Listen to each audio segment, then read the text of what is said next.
तब चारुवाक बोले। Epic poem written by Madan Mohan Tarun, read by Madan Mohan Tarun. Part 12। जब तक आदमी की गर्दन तनी है, देवताओं से उसकी ठनी है। शब्दों के दुर्गम दुरंत संसार में जितनी उड़ान हो, आकाश उतना ही ऊंचा होता है। जितनी तुम्हारे प्राणों में झंकार हो, संगीत उससे अधिक ध्वनिमय नहीं होता।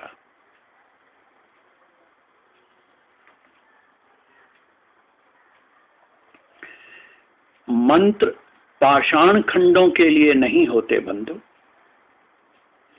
प्रतीक जब तक पैदा नहीं होते, स्वप्न संकल्प और श्रम की आग में आत्मबोध की तरह, तब तक वे पत्थर की ढेर हैं।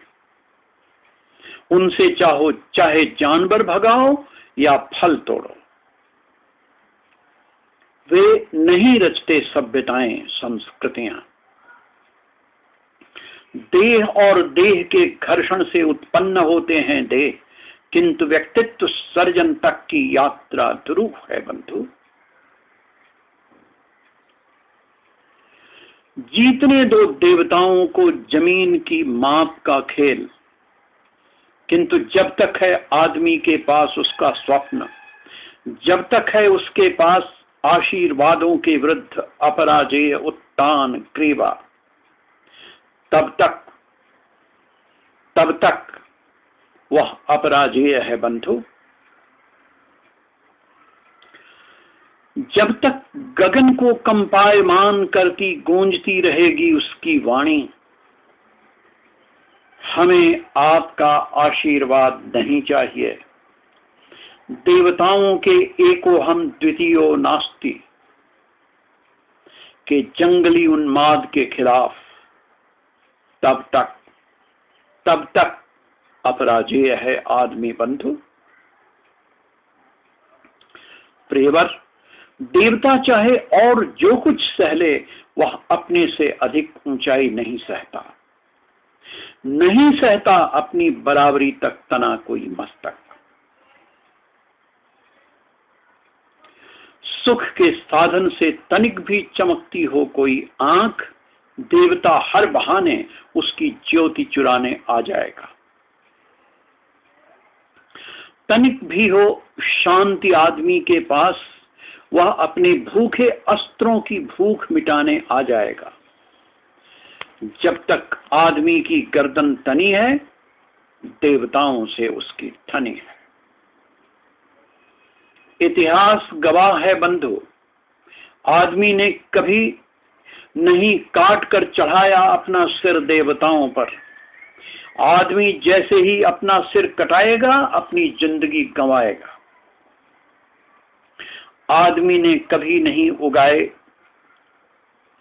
अपने कंधों पर अनेकों शीर्ष, एक ही शीर्ष वह धारण करता है ताज की तरह जीवन भर।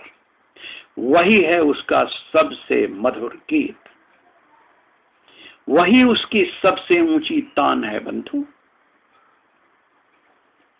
किंतु दानव की गर्दन उसका खेल है।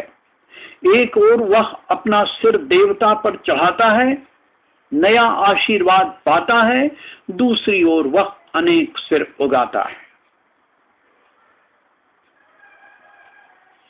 दानवों के सिर तनते नहीं, लटकते हैं उनके कंधों पर, नारियल के फल की तरह, जिसकी नियति तय है किसी का भोज्य होना या फूटना, किसी देवता के चरणों पर नए आशीर्वादों की याचना में लौटना।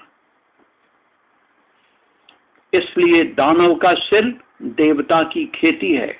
जब तक जरूरत है, आशीर्वाद है, सिंचन है, काम हो गया तो महज रेती है।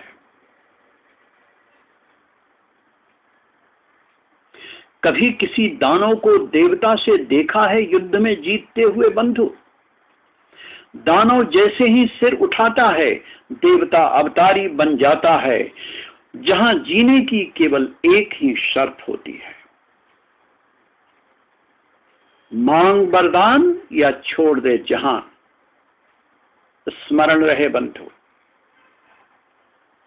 याचक विजेता नहीं होते, दानों वरदानों की खेती है, इसलिए उसकी सत्ता देवताओं के पांव की जूती है। दानव जब काट कर अपना सिर चढ़ाता है, तभी वह देवता से अपने अस्तित्व का प्रमाण पत्र पाता है। देवताओं को चाहिए मस्तक विहीन कबंधों का संसार, जो न तो प्रश्नाकुल होता है, जिसमें नहीं उठती कभी।